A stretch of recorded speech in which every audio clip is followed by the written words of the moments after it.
Mejor hablemos. ¿Qué tal? Muy buenas noches, bienvenidos. Les saluda de nuevo Claudia Palacios. Estamos ya en Mejor Hablemos, hoy para entender qué es lo que ha pasado hoy con la presentación o la radicación del Plan Nacional de Desarrollo del Gobierno Duque en el Congreso, qué es lo que nos va a dar las líneas de qué es lo que este gobierno realmente se compromete a hacer en sus 4 años y también de lo que no va a hacer, además cuánto esto nos va a costar, cómo nos va a beneficiar o algunos dirán a perjudicar. Para entender muy bien cuál es la propuesta nos acompaña Diego Dorado, que es el subdirector general territorial del Departamento Nacional de Planeación. Bienvenido. Muy buenas noches, muchas gracias por invitarnos aquí a este espacio. Desde el Gobierno Nacional y Planeación Nacional, hoy tuvimos el gusto de radicar ante la Cámara de Representantes el Plan de Desarrollo Pacto por Colombia, Pacto por la Equidad. Es la hoja de ruta, como usted bien mencionaba, de lo que será estos 4 años del gobierno del presidente Duque. Tenemos unas grandes apuestas, tenemos unas grandes expectativas de poder lograr este pacto en donde alcancemos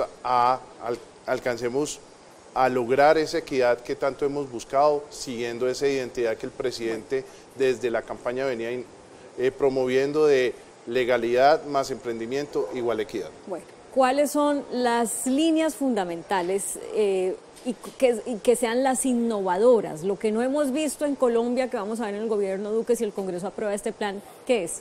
Bueno, en primer lugar, el plan de desarrollo está analizando la economía y entendiendo el por qué la economía colombiana, a pesar de que le pongamos mucho dinero, a pesar de que tengamos muchas políticas muy interesantes todas, como que la economía no avanza, como que no crece al ritmo.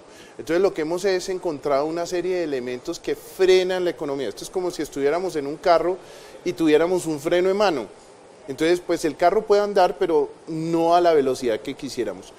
¿Cuáles son esos elementos que nosotros hemos identificado? Colombia viene con una productividad estancada, es decir, con el hecho de que como que ponemos los mismos elementos, pero no logramos que el producto de esos elementos realmente haga que la economía crezca. Y entonces tenemos que lograr algo que los economistas llamamos, tenemos que lograr una revisión o una nueva correlación de los factores productivos. Es decir, acá estamos en el proceso de entender por qué razón el capital y la mano de obra no se articulan como esperamos. Ahí, por ejemplo, hay un tema asociado a la tramitología de las empresas. En ese tema necesitamos crear más empresas, hemos pensado en apoyar a cerca de 4.000 empresas bajo la figura de la fábrica de productividad, frente a 200 que hoy en día existen, pero para que esas 4.000 jalonen los empleos, pues necesitamos generar condiciones para que estas crezcan. Esa es una de las, de las razones por las que este freno de mano existe.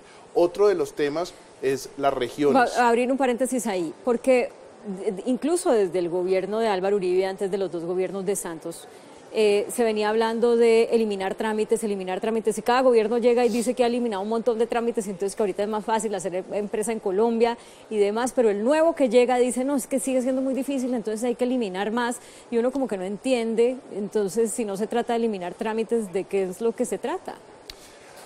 Es cierto, todos los gobiernos han puesto el tema de que hay que buscar una eliminación de trámites, pero ahí han habido diferentes orientaciones, trámites con el Estado, ese es uno, pero también trámites para poder promover la inversión. Uno de los elementos es cómo hacemos, por ejemplo, para que las empresas realmente adopten esta revolución digital en la que hoy en día vivimos. Pero para que esta revolución digital necesitamos que ciertos elementos jurídicos o legales sean más ágiles para que en efecto las empresas puedan migrar. Hablábamos, por ejemplo, de la factura electrónica. La factura electrónica puede ser un dinamizador para el comercio, pero tenemos que permitir que llegue a todas las empresas, pequeñas, medianas o grandes. Hablamos del tema del microcrédito. Microcrédito puede dinamizar, pero necesitamos que en efecto llegue a esas microempresas o esas pequeñas y medianas empresas. Entonces aquí lo que estamos hablando es de trámites que permitan que estas cosas lleguen a estas regiones, a estas empresas. o a estos grupos de interés que son los que permiten la generación de empleos. En el plan de desarrollo esperamos en estos 4 años generar cerca de 1.600.000 empleos, y esos empleos nos permitirían llegar a una tasa de desempleo del 7.9%. ¿Nacional o solo? Nacional, que sería la tasa de desempleo más baja desde 1994.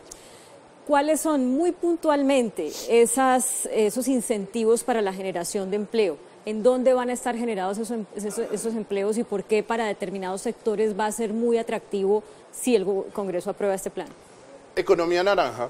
Ese es uno de las grandes apuestas, en donde estamos creando condiciones para que las empresas que están en este camino de la innovación estén exentas o estén libres del impuesto de renta durante un tiempo, siempre y cuando generen empleo.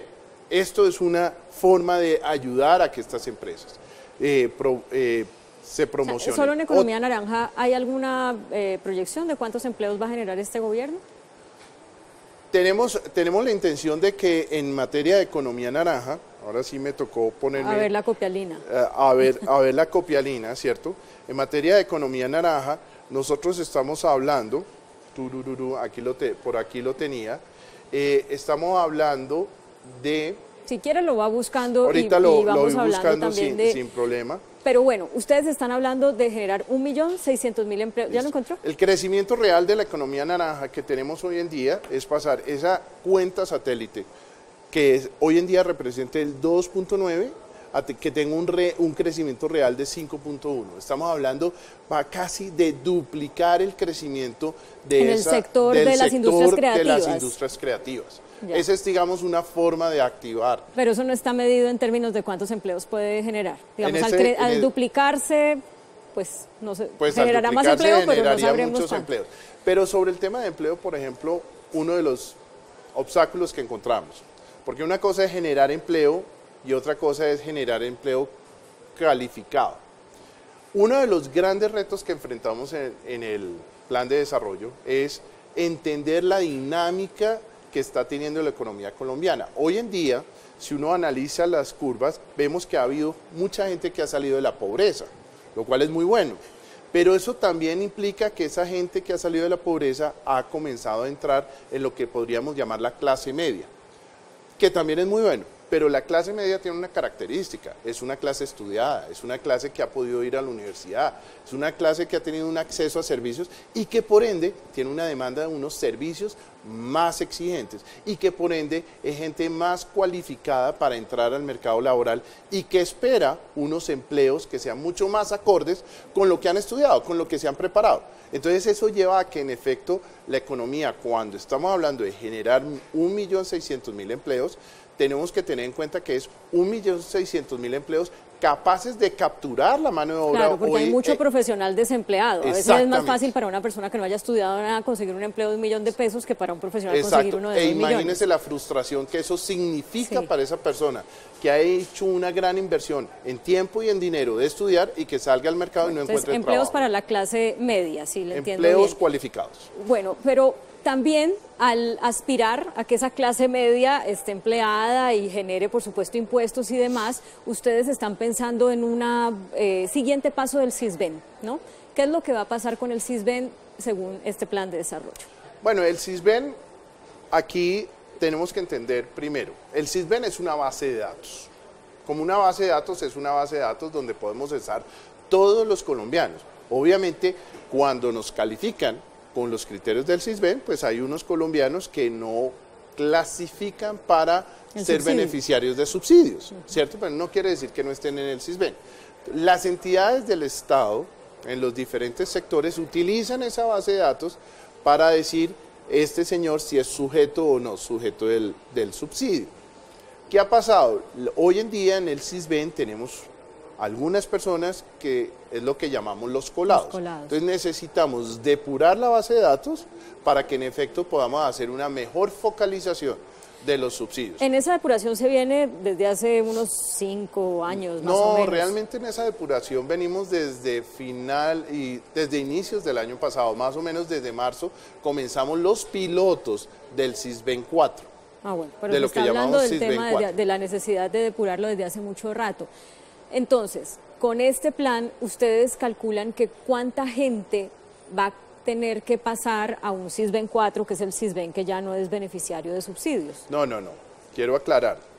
En el Sisbén 4 igual estaremos todos. Lo que pasa es que en el Sisbén 4 hemos cualificado los criterios de las personas. Por ejemplo, en el Sisbén 3 antes se analizaba las condiciones de la, digamos, que del, si tiene del piso, si que tiene si tiene piso de nevera, tierra. ese Si tipo. tiene piso de tierra, entonces si tiene piso de tierra, entonces yo presumo que la persona que tiene piso de tierra entonces es pobre. No, aquí estamos es cambiando y analizando las variables para que en efecto sean unas variables más acordes con el contexto en el que vive la persona, la ciudad con la que vive la persona y las condiciones climáticas con las que vive la persona. Entonces, en función de eso ya podamos decir, no, de pronto no vive en piso de tierra, pero es que no tiene sentido que vive en piso de tierra, pero tiene su piso adecuado, pero igual sigue siendo pobre, no tiene las condiciones suficientes. Luego, si es así, esa persona podría ser beneficiaria de un subsidio, si así lo establecen las diferentes entidades que prestan o sea, que podrían califican entrar esos personas subsidios. al Sisbén. Podrían entrar como A también los podrían subsidios, salir. ¿no? Como también A podrían los salir. subsidios como también Pero hay una podrían proyección salir. de números sobre eso. ¿Cuántas podrían entrar, cuántas podrían salir? Pues en este momento tenemos un número grande de personas beneficiarias del Sisbén, del orden de unos 12 millones de personas. La importante aquí no es tanto la cantidad de más o menos, sino saber bien que esas personas que van a recibir el subsidio sean las verdaderas personas que necesiten recibir el subsidio. Pero no hay una proyección de entonces esas 12 Todavía podrían no bajar a tenemos cuántas. el dato exacto porque estamos en los pilotos de cuántos son las personas que deberían entrar o salir de acuerdo a los pilotos que hemos adelantado. En este momento tenemos 4 pilotos andando. Subdirector Dorado, con respecto a lo que... Diego, tranquila. Subdirector Diego, con respecto a lo que ya ha trascendido, que contiene el plan, los artículos que se han conocido, hay algo que llamó mucho la atención, que fue una primicia del noticiero Tu Mundo hoy, esta semana, aquí en City Noticias, que fue el artículo que prácticamente legalizaría el volteo de tierras, o sea, que le daría a los alcaldes la posibilidad de decir, esto ya no es rural, esto es urbano, sin pasar por el consejo, y con eso, como ha pasado, hacer unas fortunas de una manera corrupta. ¿Eso qué pasó? ¿Por qué está ese artículo ahí? Bueno, primero que nada, quisiera aclarar que ese artículo no está en la ponencia, en el proyecto de ley que hoy entregamos. Es un tema que sí hemos venido discutiendo desde el gobierno y es cómo hacemos para poder tener la tierra suficiente para poder adelantar los proyectos de vivienda en las zonas urbanas. Ahí hay una gran preocupación porque en efecto sí hay un déficit de vivienda en las ciudades y tenemos que suplirlo, pero gran parte del problema de cómo suplirlo está asociado a la tierra. Eso es una gran preocupación, pero por otro lado también tenemos los temas asociados a catastro y los temas asociados a los planes de ordenamiento territorial. Son temas que venimos trabajando con el ánimo de poder acompañar a los municipios en la actualización de los planes de ordenamiento territorial. Hoy en día tenemos algo así como 25% de los municipios con el plan de ordenamiento territorial actualizado. Y en materia de catastro tenemos una actualización catastral del país de solamente el 20%, número redondo. Tenemos una meta muy ambiciosa en este gobierno y es poder llegar a una actualización del 60% del catastro. Bueno, pero tengo que hacer una pausa ya casi para comerciales, pero ¿qué pasó con ese artículo? Porque ese artículo estaba redactado y estaba en el proyecto. No, ese artículo se habrá filtrado, pero ese artículo como tal no está en el proyecto que radicamos hoy ante la Cámara de Representantes. No, como le digo, ese es un tema que hemos venido discutiendo, pero no se dijo que iba a entrar en este momento, se dijo, estamos analizándolo, seguramente seguramente se analizó. Sí es cierto que se haya puesto sobre la mesa la preocupación que hay de cómo podemos acceder a tierra en las áreas urbanas y se pensó que pues para que el área urbana pueda expandirse, necesitaríamos algo del área rural. Sí. Pero son parte precisamente del proceso de discusión y de construcción de este plan. Bueno, para poder hacer todas esas cosas, este proyecto de plan de desarrollo le está dando al presidente unas facultades extraordinarias, como cada presidente las ha tenido, el presidente Santos las tuvo, en fin. De las facultades extraordinarias que pide este proyecto para el presidente Iván Duque, vamos hablar al regresar de comerciales. Bienvenidos de nuevo, estamos hablando del Plan Nacional de Desarrollo radicado hoy en el Congreso, que marca la hoja de ruta de lo que va a hacer este gobierno. Capítulo 30, facultades extraordinarias, artículo 181. Entonces, facultades para el fortalecimiento de la equidad, el emprendimiento, la legalidad. Por 6 meses. Para crear entidades o organismos pertenecientes a la rama ejecutiva del orden nacional, para modificar la naturaleza jurídica de las estructuras orgánicas de los organismos, para reasignar funciones y competencias entre las entidades y otras cosas. Eso es lo que está pidiendo el presidente Duque. ¿Qué es lo que piensan hacer con eso? Bueno, ese artículo claramente es un voto de confianza del Congreso de la República al presidente, que esperamos tener ese voto de confianza. Es común que los presidentes pidan ese tipo de facultades para poder hacer los ajustes institucionales que se requieran para poder avanzar con las reformas y con las acciones previstas en el plan de desarrollo.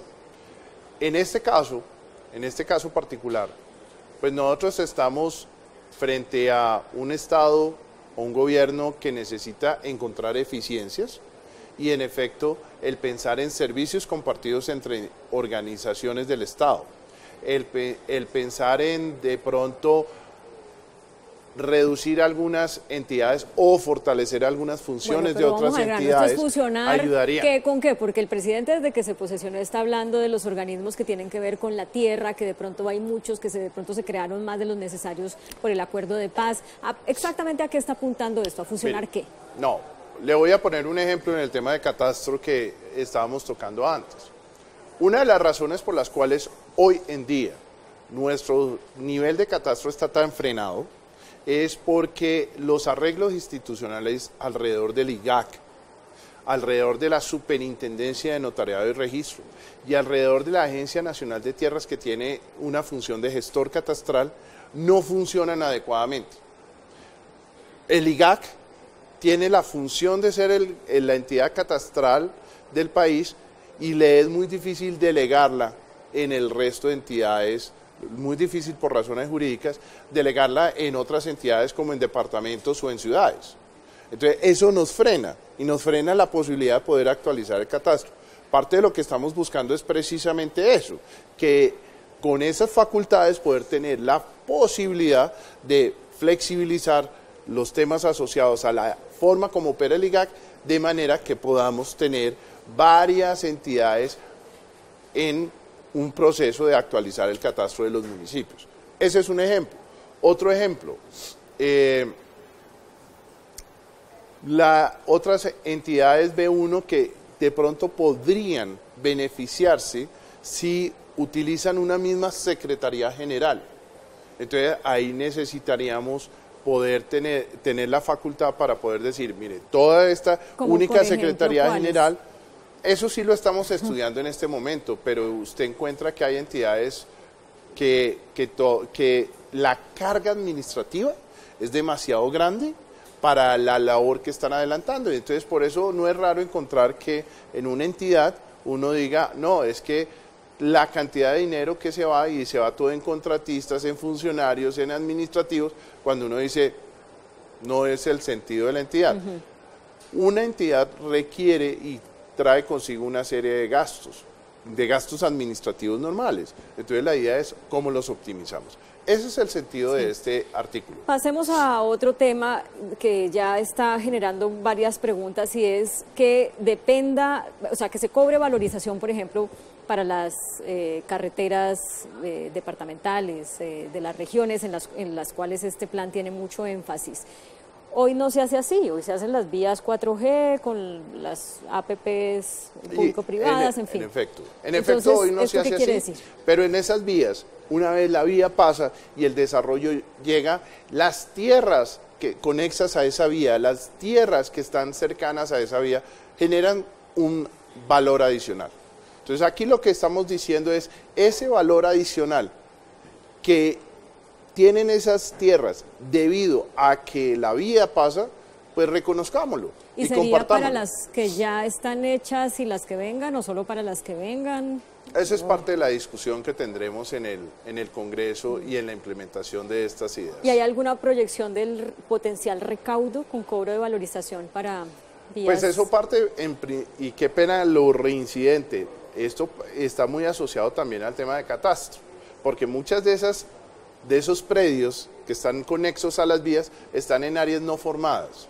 Entonces todavía no sabemos cuánto es lo que deberían pagar y por ende, si una vez paguen, cuánto podríamos recaudar. ¿Es correcto pensar que como con la ley de financiamiento no se logró el recaudo inicial que era de 15 billones?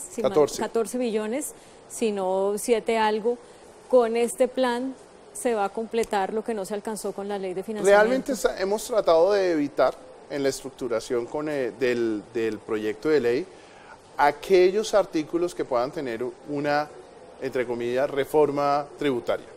Hemos tratado de evitarlos precisamente para no generar esas suspicacias de que a través de esto lo que estamos es buscando completar lo que no se logró en otras leyes. Pero sin duda sí va a haber un recaudo, por ejemplo, con esta valorización, por ejemplo, con la posibilidad que le dan a los alcaldes de cobrar por el parqueo en sitios públicos. O sea, sí hay un recaudo.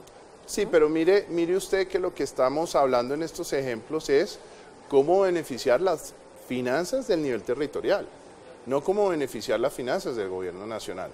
Entonces, aquí acciones como catastro, nuevamente insisto, está asociado a que puede fortalecer las finanzas de los municipios, que no se tocó y no hace parte de la discusión de la ley de financiamiento. Nos quedan pocos minutos. Sé que hay un componente inédito en el plan sobre océanos. Brevemente, ¿de qué se trata? El plan en esta ocasión trae una gran apuesta a fortalecer el proceso de descentralización. Uno de los elementos que tiene que genera este freno de mano es que la economía colombiana está concentrada en muy pocas ciudades. Si uno hace un análisis grande, el 3% de la extensión territorial genera el 76% del PIB.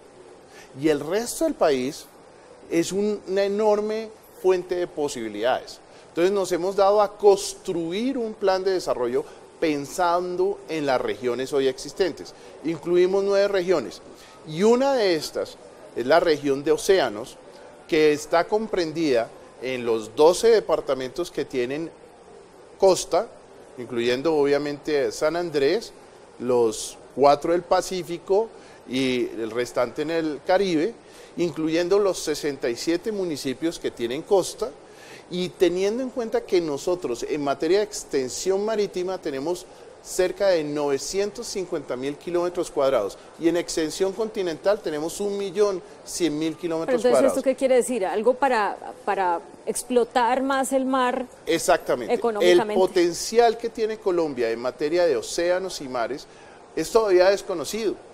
Pero póngame un ejemplo, me queda un minuto, póngame un ejemplo de qué es lo que si este plan se aprueba, los municipios que tienen costa van a poder hacer que hasta ahora no se podía.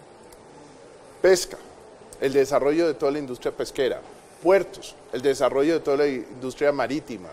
Estamos hablando también de la posibilidad de generar mejores condiciones para la exploración offshore de hidrocarburos. Estamos hablando del tema de la investigación en nuestros mares. Desconocemos el potencial de conocimiento que tienen nuestros mares. A propósito de hidrocarburos, de fracking, ¿qué dice el plan de desarrollo?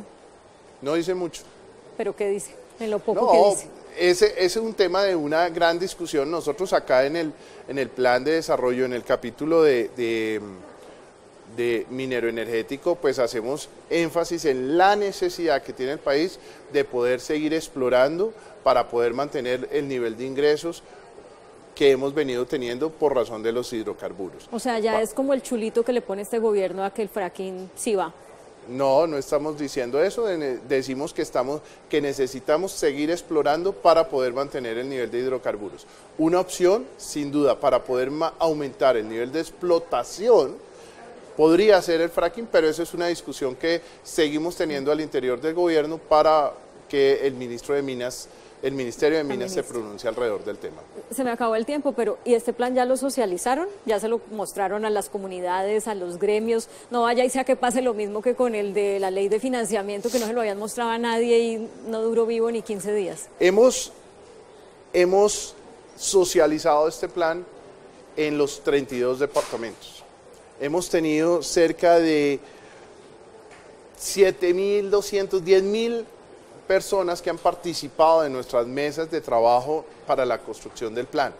Adicionalmente, tuvimos la oportunidad de cumplir los ejercicios de consulta previa con las comunidades indígenas, con las comunidades negras, afrocolombianas, raizales y palenqueras, y con las comunidades y con la comunidad romo, el pueblo rom.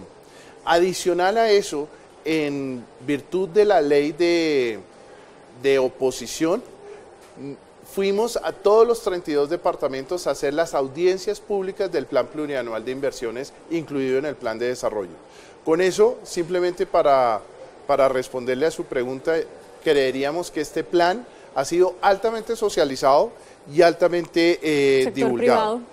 De manera gruesa, nosotros hemos logrado o hemos identificado cerca de 2.092 comentarios a nuestra propuesta lanzada el 14 de noviembre y cerca de 73% de estas propuestas han sido incorporadas en el plan de desarrollo.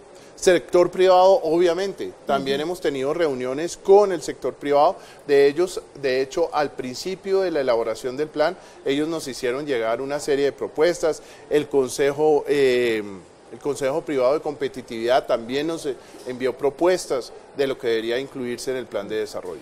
Bueno, pues don Diego Dorado, subdirector del Departamento Nacional de Planeación, subdirector general territorial, muchas gracias por darnos este abrebocas para ayudarnos a entender qué vendrá en las discusiones. Muy amable. Pues muchísimas gracias a usted, Claudia, y a todos ustedes, y desde Planeación Nacional, desde el Gobierno Nacional, estamos disponibles para seguir discutiendo y construyendo país con este Pacto por Colombia, Pacto por la Equidad. Muchas gracias, y a ustedes también muchas gracias por acompañarnos. Nos dejamos como siempre con el adelanto de las caricaturas que serán publicadas mañana en El Tiempo Impreso y en eltiempo.com. Que tengan feliz descanso.